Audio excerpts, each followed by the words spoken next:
Olá, olá, bom dia a todos vocês, como estão? Hoje são 22 de agosto e eu estou aqui para dar as boas-vindas mais uma vez ao canal Educação, a nossa aula de arte. Sejam todos bem-vindos. Bom dia para todo mundo, bom dia, Deni. Bom dia, Maria de Jesus, Marta, Regina. Gente, olha só, a gente está aqui numa aula já. É a terceira, se eu não me engano, aula sobre a questão do corpo, da representação do corpo nas artes. A gente já viu o corpo como suporte para pintura, né, para tatuagem. A gente já viu o corpo como expressividade nas artes durante a passagem do tempo, na história da arte. E hoje a gente vai falar de uma atividade artística teatral, que é a arte circense, e a questão do uso do corpo nessa atividade artística. O corpo e a arte circense é a aula de hoje, então vamos lá. Para começar, precisamos entender um pouquinho, o básico sobre o que é o circo, de onde ele veio, qual é a relação que o circo tem com a história do uso do corpo enquanto entretenimento. Bom, segundo o nosso texto aqui, vamos lá? O circo é uma manifestação artística e popular, ou seja, envolve todas as camadas da população, que consiste em um grupo de artistas com habilidades distintas, cada um na sua, que geralmente apresentam-se em shows itinerantes, ou seja, percorrendo várias cidades. Um show itinerante é aquele que sai de um lugar para outro. O teatro já foi assim também. E ainda acontecem algumas atividades de teatro itinerante. Mas assim, só com a atividade teatral. O circo vai envolver muito mais do que isso e mais além disso. Essas companhias circenses costumam integrar malabaristas, contorcionistas, mágicos, palhaços e outros personagens que buscam divertir e surpreender o público, muitos deles usando o próprio corpo como meio para isso. Beleza? Então tá aqui referências, né, imagéticas sobre o circo. Essa pintura é de um pós-impressionista, portanto, final do século XIX, início do século XX, e é responsável pelo desenvolvimento de uma pintura conhecida como pontilhismo. O interessante dessa pintura, do Georges Seurat, é que ele retrata um ambiente circense e é a primeira vez em pinturas que um personagem é colocado de costa para o observador. Ele faz isso para criar o ambiente circular do próprio circo, como o nome fala, né? Lembra essa questão circular, para ambientar o observador numa atmosfera circular. Não adiantava ele pintar a coisa de longe, né, e manter a linguagem como há muito tempo já se havia feito, mas ele coloca o mais próximo possível do observador esse picadeiro, certo? E o palhaço que fica de costa, meio que um pouco atrás das cortinas, dá mais essa ambientação, né, do observador mais perto possível. Bom, o circo é isso, o circo é diversão, é apresentação, mas desde quando existe? Existem sinais de que as artes circenses já eram praticadas há 4.000 anos, gente. 4.000 anos em várias civilizações da antiguidade, desde a China, Grécia, Egito e Índia. Portanto, não é uma atividade exclusiva de uma civilização. Por quê? Porque é uma atividade humana. E assim como o fogo, o domínio do fogo, o domínio de técnicas de lascar pedra, de desenhar nas paredes das cavernas e das encostas rochosas, tudo isso acontece concomitantemente ao redor do mundo na história das civilizações. O circo, a apresentação teatral, a dramatização, a contação de histórias, a passagem de tradições a nível oral, também vai acontecer em várias civilizações ao passar do tempo e em muitas regiões. Então, desde a China, Grécia, o Egito e Índia, existem sinais de 4.000 anos atrás, né, que o circo já havia, né, já tinha aí as suas atividades acontecendo. Entretanto, foi no Império Romano que o circo se desenvolveu nos moldes parecidos ao que a gente conhece hoje, certo? Então, o circo que a gente vê hoje em dia, essas características vão aparecer lá pelo Império Romano, o desenvolvimento disso, né? Tanto que a palavra circo tem origem no latim circus. O latim era a língua oficial, não é, do Império Romano. E essa palavra significa círculo ou anel. O termo remete às arenas romanas, lugares onde se praticavam esportes e lutas. Aqui, como exemplo, nós vamos ter a principal, né, histórica principal arena romana, que é o Coliseu, apelidado de Coliseu por causa do tamanho colossal. Para a época, uma estrutura impressionante, que foi construído em cima do antigo palácio do Nero. E assim, o Coliseu ele tinha atividades mistas acontecendo, desde briga de gladiadores, apresentação de batalhas navais, inclusive.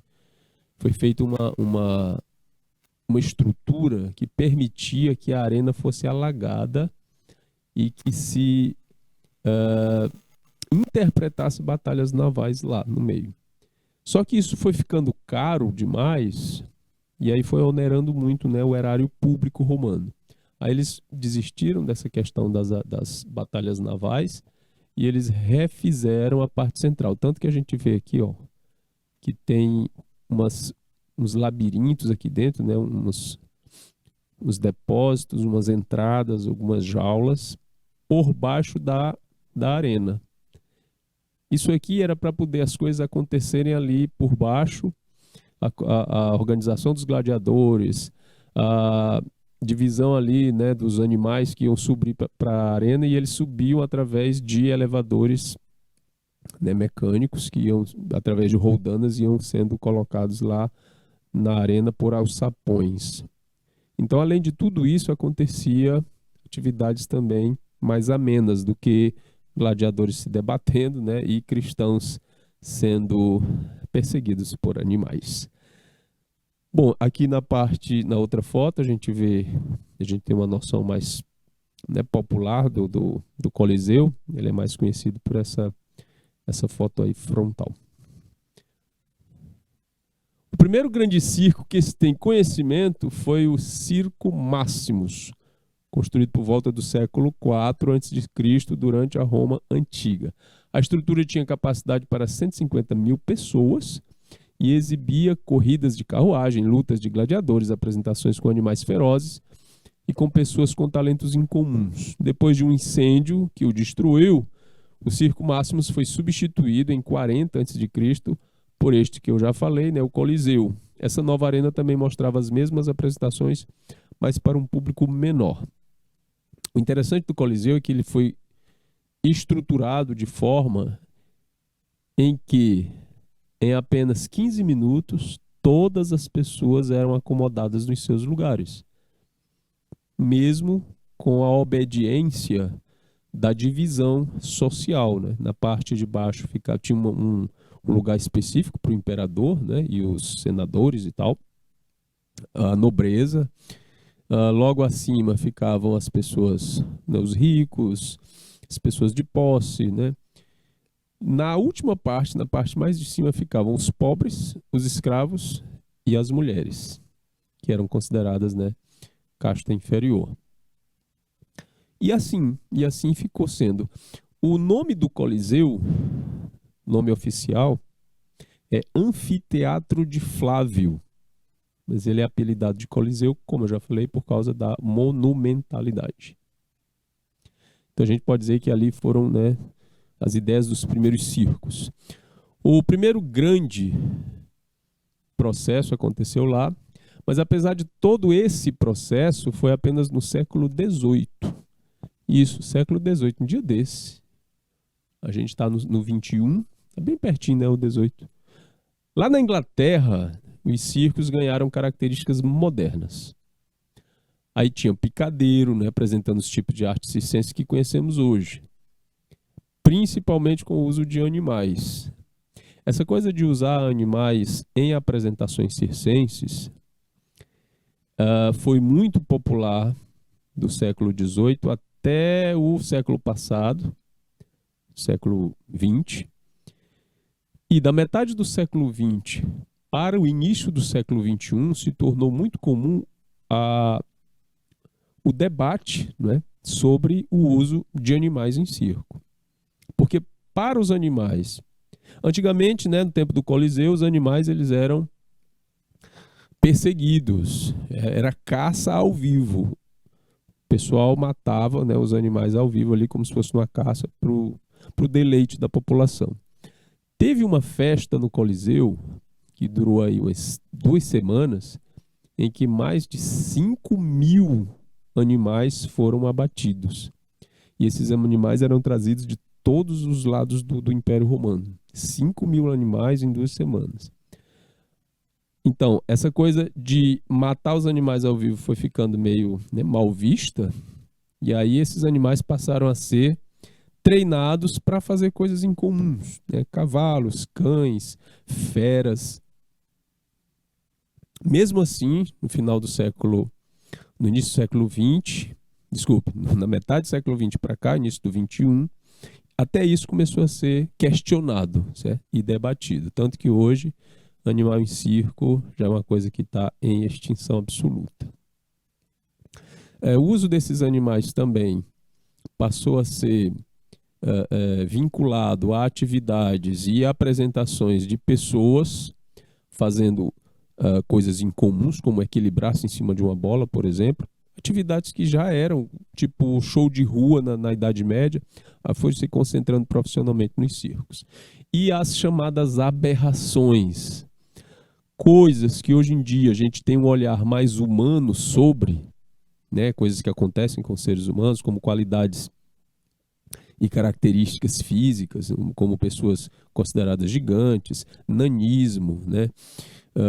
Mulheres com questões hormonais onde nelas cresce barba, coisas assim. Antigamente eram conhecidas como atrações de circo.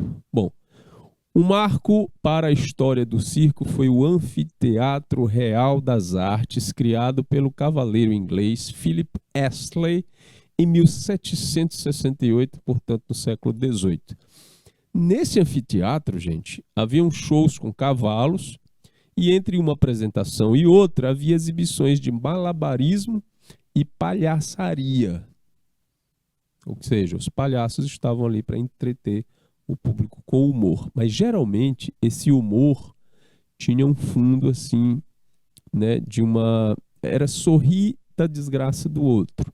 Então as piadas contadas, os esquetes apresentados no palco, né, no picadeiro, tinha muito a ver com sorrir da desgraça do outro. Então a gente pode dizer que a apresentação circense era bem cruel antigamente. Esse modelo de apresentação agradou muito o público e passou a ser reproduzido em outros picadeiros em todo o mundo.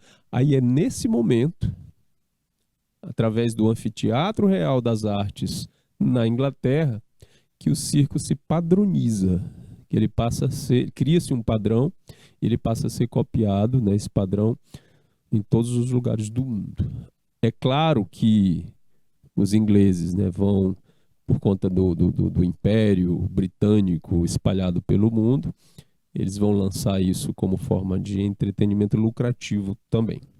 Aqui na imagem, né, uma gravura desse Anfiteatro Real das Artes, o Astley's Royal Amphitheatre. Vamos lá. No Brasil, como não poderia deixar de ser, a gente também vai ter a nossa história circense. A história no circo no Brasil vai começar no século XIX, certo? Foi nesse período que muitas famílias europeias vieram para o país e reuniram-se em guetos. Guetos, por assim dizer, né? Eram bairros criados para eles. Eles vieram aqui em busca de trabalho oferecido pelo país depois que a escravidão foi extinta, e os trabalhadores que já estavam aqui, os negros, foram largados à própria sorte e, em vez de contratar esse pessoal, eles chamaram gente de fora. Foi uma política de branquificação do país, com chineses não, japoneses, holandeses, principalmente italianos, alemães que vieram para o sul do país. Enfim, esse povo formou bairros aqui e eles trouxeram essa ideia de circo. Assim compartilhavam a vida coletiva e manifestavam suas habilidades circenses. O circo brasileiro está muito relacionado com as comunidades ciganas, que levavam uma vida nômade, e essa é uma característica importante, né, da vida circense. É nômade, não fica num lugar só, né, sempre se mudando de lugar. Havia apresentações ao público com atrações como iluminismo e doma de animais ferozes. Então, a ilusão através das atividades mágicas e a doma de animais ferozes. Isso aqui é que chamava muito a atenção das pessoas, essas duas coisas. Nem tanto acrobacias e apresentações de palhaço, mas essas duas coisas eram que traziam mais público. Os espetáculos eram feitos sempre respeitando o gosto e interesse dos espectadores, ou seja, aquilo que não tinha muita audiência saía, né, da programação. Isso lembra o quê? A mesma linguagem que a televisão vai ter, certo? Décadas depois. Bem, por conta disso, o palhaço ganhou características diferentes do personagem europeu, que lá é mais calado, né, realiza mais mímicas e possui um humor sutil. Vejam bem, na Europa, o palhaço é mais na dele. Ele faz um humor mais tranquilo, mais sutil. O brasileiro, a gente sabe que a gente é espalhafatoso. A gente sorri com gosto e abertamente, largadamente. Então o palhaço daqui não podia ficar de fora dessa característica. Então é um palhaço mais malandro, como é que eu vou dizer, mais malandro mesmo. Vai falar mais bobagem, vai falar mais piada, vai ser mais explosivo, né, e efusivo. Esses aqui são os primórdios do circo no Brasil. Ops. E em si, falando de palhaço, né, o palhaço vai ter características mais efusivas, como eu falei, muito falante e geralmente utiliza o humor sorrateiro, né, aquele que deixa lá, né, uma segunda intenção. Palhaços que fizeram muito sucesso no Brasil foram o Piolim, o Arrelia, o Carequinha, o Fusarca e o Torresmo. Aqui na foto, o artista Abelardo como palhaço Piolim. Na década de 70, o Carequinha, palhaço Carequinha, também, e o Arrelia, esses dois aqui, o Arrelia mais dentro da questão do circo mesmo. As pessoas iam ao circo para ver o Arrelia. Tem uma situação do Arrelia no cinema, se eu não me engano. Mas o Carequinha, ele transpassa essa coisa do picadeiro e ele vai gravar músicas. Então ele se torna um palhaço, acho que o primeiro palhaço multimídia do Brasil. Para vocês terem uma ideia, o Carequinha estava, para a sua época, né, em relação às crianças, como a Xuxa foi no início da década de 80. Eu lembro, na minha escola, da gente ouvir as músicas do Carequinha em situações de comemoração, né, Dia da Criança, essas coisas assim, atividades próprias para o nosso lazer na hora do recreio ou em em datas especiais. E a gente ouvia muito Palhaço Carequinha, isso no final da década de 70. E ele tinha, assim como a Xuxa lançou uma música de aniversário, né, os Parabéns da Xuxa, que ficou famosíssimo na década de 80, o Carequinha também tinha sua música de parabéns, né, do Feliz Aniversário. Que, para quem tem mais de 50, vai lembrar bem disso. Então eram verdadeiras personalidades. O circo, nós vamos falar em relação à questão do uso do corpo desses personagens aqui. Então, alguns personagens circenses se utilizam do corpo para suas atividades. Então, a gente vai começar com os malabaristas. O que o malabarista faz? A arte dos malabares também já era praticada na antiguidade em cerimônias religiosas. O que são os malabares? Tem algumas... deixa eu ver se aqui dá. Pronto. Aqui nessa imagem, depois eu volto ali para o texto. Vocês vão ver aqui, nós vamos ter bolas, né? Essas circunferências, né? Os aros, e aqui essas bases que estão equilibrando essas bolas, certo? Quando ele vai brincar com um instrumento que tem mais ou menos o formato de uma clava, ele tem isso aqui. Pronto, aqui essa silhueta aqui permite bem imaginar o instrumento. É esse instrumento aí que a gente vai chamar de malabares, onde ele vai jogar para cima e pegar de volta vários deles. Por isso o nome, né, malabarista. Então, esses malabares, aqui o rapaz na foto, não botei uma foto com malabares, será possível. Aqui ele está com 3 bolas. Por causa desse objeto, né, que o artista leva esse nome, malabarista. Na China antiga já se usava pratos girando, equilibrados em varinhas. Já na Grécia e Egito, a preferência era pelas bolas e mais tarde por tochas acesas. No fim das contas, o malabarista não vai trabalhar apenas com os malabares, né? Tradicionalmente, ele vai usar os malabares, mas ele vai diversificar a sua atividade com a questão do equilíbrio. É o que vai impressionar as pessoas, é o equilíbrio tanto do próprio corpo, como por exemplo em cima de uma bola, como dos objetos, né, que ele vai estar lá manipulando. E quanto maior for, né, quanto mais tiver e maior for os desafios, mais impressionante é o show do malabarista. Essa coisa de você manipular vários objetos ao mesmo tempo, e muitas vezes diferentes objetos ao mesmo tempo, é que impressiona. Esse moço, inclusive, está segurando um com a língua, bem aqui. Isso, com a boca.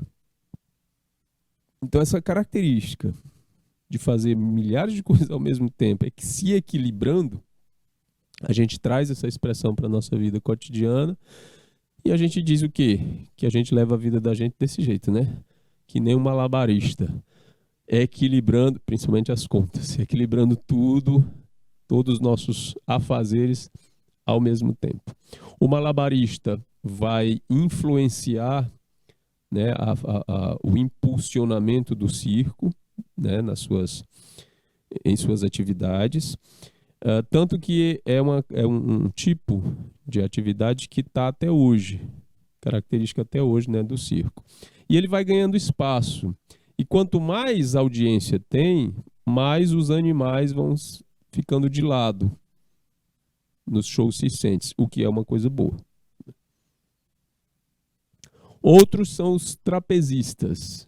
O trapézio é uma técnica que exige muita confiança entre as pessoas que participam, porque o trapézio é feito em conjunto, não é uma coisa só. Se balançar num trapézio de lá para cá, de cá para lá sozinho, não apresenta assim tanto desafio que possa fazer com que o público fique chocado, entusiasmado, encantado. Então precisa de um grupo para isso. E esse grupo de pessoas tem que desenvolver uma confiança extrema umas nas outras. É por causa disso que geralmente os shows, né, os números são realizados por membros da mesma família.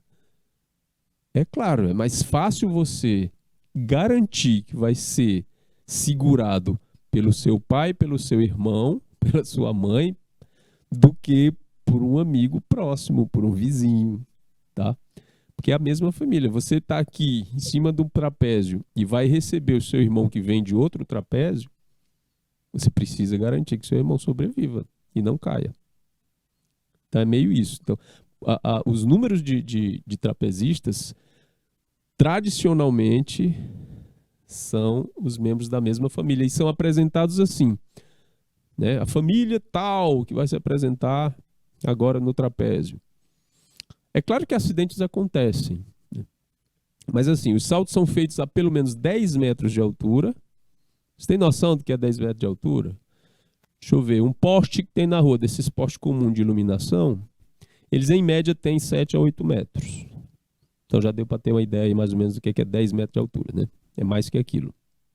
E embaixo, uma cama elástica por motivos de precaução e segurança. Mas alguns shows de circo, de trapezistas, depois de muito treino, muita confiança, são feitos pequenos, né, curtos shows no final da apresentação geral, né, com os trapezistas mais experientes, uma tentativa, né, um desafio sem rede. Isso é para chocar ainda mais o público e fazer com que mais público venha para ver o show.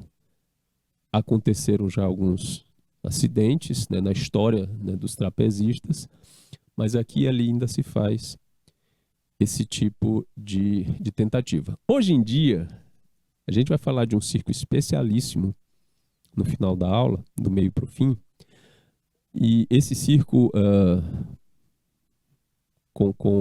tem característica, né, de levar essas situações do jeito que eu vou falar aqui agora. Hoje em dia, por uma questão de profissionalização, precisa sempre estar com essa precaução de regra de segurança, porque o circo se profissionaliza e aí são feitos contratos, os contratos têm várias cláusulas, existem cláusulas de segurança, papapá, aquela coisa toda, certo? Então é necessário, uma questão mesmo, porque a pessoa vai viver daquilo. É uma atividade que ela vai viver de e não morrer por, certo?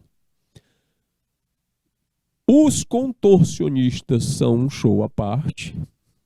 Na Grécia Antiga já se praticava o contorcionismo há pelo menos 2.500 anos. E é geralmente interessante, né? Aliás, é sempre interessante você ver um show de contorcionismo, porque é um tipo de show onde o corpo se apresenta dentro, estabelecendo novas regras para os seus limites de movimento. Então, muitas vezes, para nós, meros mortais, a gente abaixar para pegar uma coisa, caiu o bocal da minha caneta no chão. Aí o longo caminho de você inclinar a sua coluna, baixar até lá, pegar o bocal, levar... Tem gente que puxa, principalmente depois de uma certa idade. Aí você vê uma pessoa que coloca o dedão no olho direito por trás da cabeça, que toca o olho direito com o dedão do pé, é impressionante, né? Então isso, há muitos, né, há milênios, que essa atividade é interessante para o circo. E aí o corpo vai fazendo o quê? Vai lançando cada vez mais limites para o seu movimento, certo? E encantando as pessoas com isso. Além disso, há registros que indicam que essa era uma prática utilizada na China como parte do treinamento de guerreiros há mais de 5.500 anos. Aí você se pergunta, por que um guerreiro quer um corpo tão flexível? Ora, provavelmente para se desviar de algum golpe, né, que ele pudesse sofrer com mais facilidade. Tipo, você viu Matrix, onde o Neo se desviava das balas? Mais ou menos aquilo ali. Só que aquilo ali precisa de velocidade, né? Não precisa só de contorcionismo. Mas, enfim, os contorcionistas estão presentes. A China é um grande produtor, vamos dizer assim, né, de artistas contorcionistas. O contorcionismo circense na China é extremamente tradicional. As crianças começam a ser treinadas desde muito cedo, coisa de 1 ano, 2 anos de idade, elas já estão fazendo exercícios para treinar a flexibilidade do corpo, concentração corporal, equilíbrio. Tudo isso também como uma espécie de busca espiritual, certo? Característica do contorcionismo na China. Outra atividade, olha, a gente está falando de atividades que vão testar os limites do nosso corpo. Então, quando a gente tem a questão do malabarismo, a gente vai testar o equilíbrio, a atenção e a manipulação de vários objetos ao mesmo tempo. Quando você fala de contorcionismo, peraí, foi isso? Não, dos trapezistas, né? Você vai tratar da atenção e desenvolvimento de atividades em conjunto, né? Você pegar uma pessoa, jogar ela para outra pessoa, balançar nesse trapézio. Então, é uma atividade de equilíbrio, atenção e força em conjunto. O contorcionista vai trabalhar o limite de elasticidade corporal e equilíbrio também, certo? E aí vem os equilibristas. a base principal do equilibrista vai ser o que o próprio nome diz, né? Equilibrar-se. Agora, é equilibrar a si mesmo. Enquanto o malabarista equilibra objetos, o equilibrista vai equilibrar-se, vai equilibrar a si mesmo. Onde? Geralmente numa corda bamba. A corda bamba, por assim dizer, ela balança. Por mais esticada que uma corda esteja, ela vai balançar um pouco. Então, andar por essa corda, de um ponto a outro, muitas vezes fazendo alguma atividade de malabarismo. Tem equilibristas que vão andar pela corda girando um aro numa mão, nas duas mãos, equilibrando uma coisa na cabeça. E outros que vão precisar dessa vara que vocês estão vendo aí na foto. Isso, essa daqui para auxiliar no equilíbrio. Isso se faz quando a altura é extrema. Vai atravessar aí uma corda que está a 15 metros de altura, por exemplo. E aí ele precisa da vara para equilibrar. E ao mesmo tempo que ele vai utilizando essa vara para se equilibrar, ele vai fazendo outras peripécias. Essa moça aqui abre um estacato todinho aqui, abre a escala toda em cima da corda e depois levanta. Para mim, eu olhando daqui, já é difícil você andar em cima de uma corda. Você ainda tem que abrir a escala em cima da corda e depois voltar à posição complicada. Bom, essa arte surgiu na China. Estão vendo aí que a China é o grande berço desses processos. Surgiu na China e data de pelo menos do ano 108 a.C.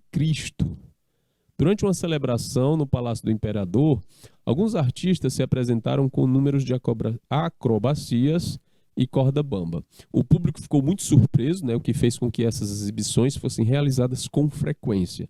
Então é aquela mesma história. Tem audiência? Fica na história. Continua na grade de programação. Não tem audiência? Sai, simplesmente. Certo? Exemplo disso, como eu sempre falo, é televisão. Né? Ah, porque o BBB isso, o BBB aquilo. Por que ainda tem? Porque tem audiência. Tem gente que fala mal, tem gente que fala bem, mas tem muita gente vendo ainda. Certo? Então, se ainda tem atividades circenses com malabaristas, equilibristas, contorcionistas, trapezistas, é porque ainda tem audiência. O povo ainda gosta de ver. Bora lá. Gente, esses daqui não são exatamente equilibristas. Eles não vão tratar da questão do equilíbrio do corpo, da extensão do corpo, do limite de alcance das partes do corpo. Mas a questão interna mesmo, os engolidores de espadas. Esses profissionais, eles realmente introduzem esses objetos. Essas espadas que eles usam são próprias para isso, elas não têm lâmina cortante. Então, eles se especializam na introdução de objetos longos, né, de espadas, ao longo do esôfago, passando pela epiglote e tudo. Então, eles têm um controle sobre essa questão da ânsia do vômito, certo? É um negócio assim extremo muito. Essa é uma das atrações que mais impressiona a plateia. Para realizar o feito, o artista precisa ter muita consciência corporal. Já precisa ter consciência corporal na questão do equilíbrio, né? Do contorcionismo, do trapézio. A consciência corporal, mais ainda no trapézio, por uma questão de você estar trabalhando com outros corpos. Agora, na questão de engolidor de espada, a consciência corporal, ela transpassa esse limite externo. E você passa a ter uma consciência corporal interna, né? E nivelar a boca, garganta e esôfago com maestria. Se faz isso de uma hora para outra? Não, se faz com treino. A fim de que a espada não cause nenhuma perfuração. Ah, essa espada não tem lâmina, professor. O senhor falou, ela não tem lâmina, mas ela tem ponta. E a ponta, por si só, apesar de não ser afiada, ela pode perfurar. Geralmente são utilizadas espadas de 2 centímetros de largura e comprimento de 38 a 51 centímetros. Ou seja, não é qualquer espada. Espero que você vá ver alguém engolindo uma espada de 1 metro, porque não tem condições, né? Tem que respeitar também a fisiologia do corpo, certo? Mas o que causa espanto, o que causa impressão na plateia, o que deixa a plateia impressionada, é esse fato mesmo, você introduzir um troço imenso desse na garganta até chegar perto do seu estômago. Ok? E também tem, nessas apresentações, tem equipe médica, tem todo um aparato para, se acontecer alguma coisa, né, esse artista ser atendido. Engolidores de espada. Eu disse para vocês que eu ia falar de uma trupe que é histórica em termos de apresentação circense. A gente vai falar agora aqui do Circo do Sol. Exatamente a tradução, né, em francês para o Cirque du Soleil, ou Circo do Sol. O que é que tem o Circo do Soleil? O que é que ele tem de interessante? Primeira característica interessante do Circo do Sol é que eles não vão trabalhar com animais, certo, nos seus espetáculos. Eles vão usar exclusivamente a expressão corporal. Só os seres humanos. Ok? Então vamos lá. Cirque du Soleil é uma companhia canadense multinacional sediada na cidade de Montreal. Foi fundada em 1984 por artistas de rua que faziam parte de uma trupe performática. O fenômeno se iniciou como parte das comemorações do 450º aniversário do Quebec, né, da cidade de Quebec, sob o nome de Le Grand Tour du Cirque du Soleil, ou seja, a grande volta do Circo do Sol, né, a grande viagem, onde a trupe viajou por 11 cidades da província do Quebec. Porque assim, lá em Montreal não, no Canadá, oficialmente existem duas línguas oficiais, né, o inglês e o francês. A parte anglofônica do Canadá é a maior parte, né, os estados que falam inglês. Existe uma província, que é a província do Quebec, que é de influência cultural e linguística francesa. Então lá, por isso o nome em francês, Cirque du Soleil, certo? E também por conta do título, aqui, né, tá em francês o título da viagem deles, né? Le Grand Tour du Cirque du Soleil. E eles se apresentam em todas as cidades do mundo, mas eles vão se apresentar sempre assim, né, em francês e em inglês. Vai ter, porque no Canadá oficialmente tudo tem que ser nas duas línguas. A província do Quebec, que acho que ela, comparando, ela é do tamanho ou pouco maior do que os 3 estados do sul do Brasil, não sei direito, mais ou menos isso. Ela já tentou a sua libertação, digamos assim, a sua divisão do Quebec várias vezes, isso por votação, né, por consulta popular, mas o povo não quer. Chegou ao ponto de quase metade da população, né, votar a favor da divisão, né, do Quebec sair do Canadá e ser um país autônomo. Mas ainda não chegaram. Eles chegaram à conclusão que é bom ficar lá todo mundo junto. Mas enfim, se você pretende ir ao Canadá, já saiba, né, que lá é um país que fala que é bilíngue. Então, após o tour inicial, a trupe foi chamada para fazer um novo espetáculo no ano seguinte, quando, mesmo com grandes problemas financeiros, iniciou sua arrebatadora carreira. Mas o que tem de tão arrebatador nessa companhia, né, do Cirque du Soleil? Primeiro, porque eles vão trabalhar a questão simplesmente da apresentação humana. Não tem animais, não tem aquele show de motocicleta, né, que o pessoal fica naquele Globo da Morte, não tem. Vai ter unicamente acrobacias, equilíbrio, né, equilibristas, muitos em corda bamba, e contorcionismo, associados a uma história contada. Eles criam um espetáculo e um enredo para esse espetáculo, para contar uma história. E entra também música, o figurino, maquiagem e uma trilha sonora criada para isso. Sem falar da física, né, nos espetáculos, porque vai ter gangorra, vai ter, muitas vezes tem água também, né, da física dos instrumentos e a engenharia envolvida nesse processo todo. Então é uma companhia funcional, digamos assim.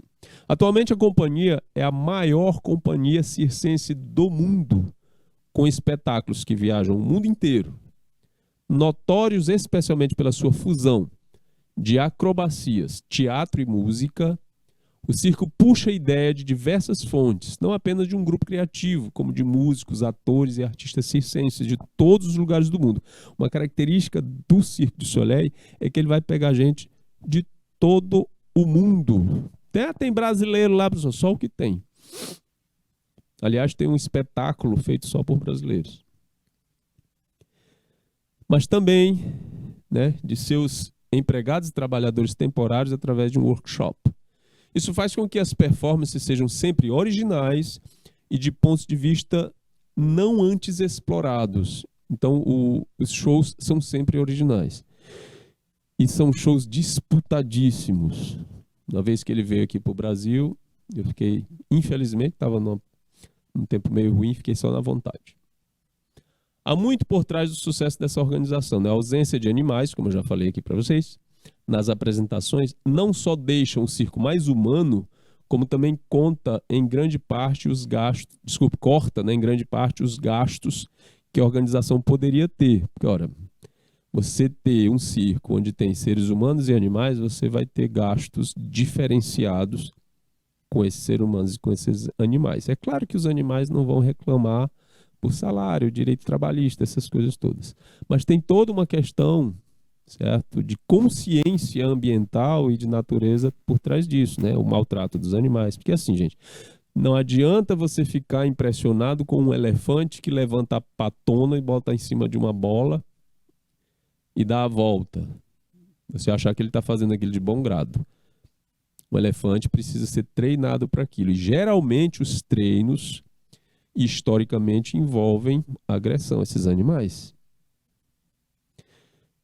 Um elefante, se você amarrar ele, a perna dele, deixar ele preso a uma corrente, num toco de aço, nos primeiros dias ele vai tentar se soltar e tudo, ele vai ver que não consegue. Depois você pode amarrar esse elefante num palito de dente enfiado no chão que ele não vai sair, ele vai achar que está preso. Então é uma tortura psicológica. Entre outras coisas, tem uns números em que algumas aves estão em cima do palco e vai tocando uma música e eles vão levantando, são perus, tem um número desses perus, eles vão levantando as patas na cadência da música. E aí você tem a impressão que eles estão dançando. O que acontece? Para treinar esses animais, muitas vezes, eles eram colocados numa chapa de aço e essa chapa ia esquentando conforme a música fosse tocando. E aí, para proteger os pés, o peru levanta uma perna e deixa a outra tocada lá. Depois ele vai trocando para ir, né? Como a gente fica em areia quente. E aí isso fica condicionado, fazendo várias vezes. O animal, ao ouvir a música, ele já vai perceber que não, aqui vai esquentar. E aí ele vai levantando as patinhas e dando a impressão de que está dançando. Então, para você fazer um número com animais, sem tortura, é mais caro, aquela coisa toda, né? E todo o gasto que deve ter com o bem-estar do animal, etc. Ah, professor, com o ser humano não tem que ter? Tem, mas é mais óbvio. Né? Não precisa fazer. E sem falar que a questão dos animais usados em circo, geralmente são animais exóticos, né, que não são próprios da fauna do lugar. Aí já cria toda uma questão ambiental também complicadíssima. Por isso é melhor ter um circo onde só tem pessoas, como é o caso aqui do Cirque du Soleil. Certo? Bom, antigamente isso foi de suma importância para o crescimento do espetáculo, isso de não ter animais, né? Atualmente, com incontáveis patrocinadores, olha que coisa bacana. Imaginou você ter uma atividade onde os seus patrocinadores você não consegue contar? Incontáveis patrocinadores e apresentações que lotam teatros ao redor do mundo. O circo tem liberdade para investir em formas tecnológicas que continuam surpreendendo as pessoas. Uma coisa interessante da linguagem do Cirque du Soleil, tendo só seres humanos, ela repercutiu de forma até humorística num desenho animado, né, da série Madagascar, acho que é o filme 3, eu não estou lembrado, em que eles montam, né, os animais lá vão montar um circo só de animais, com shows parecidos com os do Cirque du Soleil, né, usando muita luz, muita tecnologia e tal. É bem engraçado a maneira com que eles revertem a situação. Bom, alguns dos espetáculos já trazidos pela companhia, pelo Cirque du Soleil. Primeiro, vamos analisar isso aqui, o espetáculo Ovo. Pelo cartaz, a gente observa, gente, a preocupação com a originalidade de indumentária, maquiagem e a programação visual, certo, do espetáculo. Porque as pessoas vão lá não só para ver alguém se equilibrando de um lugar para outro, ou dançando, fazendo malabarismo. Elas também vão querer ser impressionadas a nível de imagem. Então, o figurino e a maquiagem, né, são coisas extremamente estudadas pelo pessoal do Cirque du Soleil para apresentar coisas novas. O espetáculo Ovo, lançado no início de 2019, é o primeiro espetáculo brasileiro do Cirque du Soleil, além de também ser o primeiro espetáculo da companhia a ser dirigido e coreografado por uma mulher, a brasileira Deborah Coker. Lembram dela? Eu falei uma vez aqui, quando a gente estava falando de dança contemporânea, a Deborah Coker tem a companhia Corpo, né, em que ela trabalha dança contemporânea. Ela também criou o espetáculo, que tem toda a sua produção inspirada na cultura brasileira, usando ritmos musicais próprios do país, como funk, samba e bossa nova, e tem como cenário a flora brasileira. Para vocês verem, a companhia, que é imensa, do Cirque du Soleil, preocupada em fazer com que várias culturas também sejam colaboradoras dos seus espetáculos. Ok? Mas por que isso? Gente, o circo é uma atividade humana e de grande valor cultural. Então, se você se limita a apresentar uma coisa que só contempla a sua cultura, aí você não tem crescimento. Tem até uma visão empresarial sobre isso, ok? Porque os corpos se comunicam de forma diferente nas culturas diferentes. E se eu estou trabalhando uma situação circense, onde o corpo humano é a atração principal, as várias visões culturais sobre esse corpo também vão ser valorizadas. Por isso, essa orientação, né, do Cirque du Soleil de estar sempre procurando parceiros novos, como é o caso aqui do espetáculo todo feito por brasileiros, no espetáculo Ovo. Beleza? O outro espetáculo é o Alegria, que eu fiquei com muita vontade de ver, foi o que veio aqui para o Brasil. Infelizmente não fui. Um dos espetáculos mais populares da companhia. O Alegria foi um espetáculo para refletir, no qual o tema principal, né, é o mau uso do poder político, seja ele por reis, tiranos ou ditadores. Então a gente vê mais uma vez o projeto circense na questão da crítica sociopolítica e econômica. Já acontecia na época da Roma Antiga, era censurado, mas acontecia. Porque o patrocinador das atividades circenses na Roma Antiga era o próprio imperador. Então você poderia criticar os outros, mas a ele não. Vamos lá. Então o espetáculo preza a caminhada da humanidade em conjunto. Sem escrúpulos, o espetáculo, que foi encerrado em 2013, era um relance dos horrores do passado e das grandes possibilidades do futuro. Esse espetáculo teve muita boa aceitação ao redor do mundo. Quando ele foi colocado, né, a público, teve uma expectativa muito grande. Aqui no Brasil ele foi lançado com muito alvoroço, principalmente porque ele usa no seu título uma palavra em português, né, alegria. Embora o Cirque du Soleil explique que a origem vai estar mais no latim do que no português, mas enfim, a gente recebeu muito bem isso. E ele foi muito difundido. Algumas partes do espetáculo, inclusive, foram transmitidas pelo programa dominical daquela revista eletrônica do Fantástico, né, da Rede Globo. E foi só a parte que eu vi, né, que muita gente viu, que foi da televisão. Mais uma vez, a gente percebe aqui o trabalho minucioso de maquiagem, indumentária, figurino, que é a mesma coisa, e as propostas inerentes a esse processo. O que teve de interessante também nesse espetáculo, gente, foi um palco aquático dentro do teatro, dentro do circo. Aí a gente lembra, né, aquilo que já era feito pelos imperadores romanos lá no Coliseu, né, de transformar a arena do Coliseu num mini-mar para batalhas navais. Mas enfim, o que foi feito no Cirque du Soleil não foi a batalha naval, mas foi um show bem bacana dentro d'água. Esse outro espetáculo, né, específico, quando eu falei antes para vocês que o Cirque du Soleil ele vai criando enredos, né, histórias diferentes para os espetáculos, é exatamente isso aí, né? Um espetáculo baseado numa história, numa provocação, numa reflexão. Ele corre o mundo todo, enquanto isso está sendo preparado outro espetáculo com outras propostas, aí quando aquele fecha já entra isso em cartaz, etc, etc. Esse aí é o espetáculo K, conta a história de dois irmãos gêmeos, um homem e uma mulher, que atravessam diversos problemas para cumprirem seu destino em comum.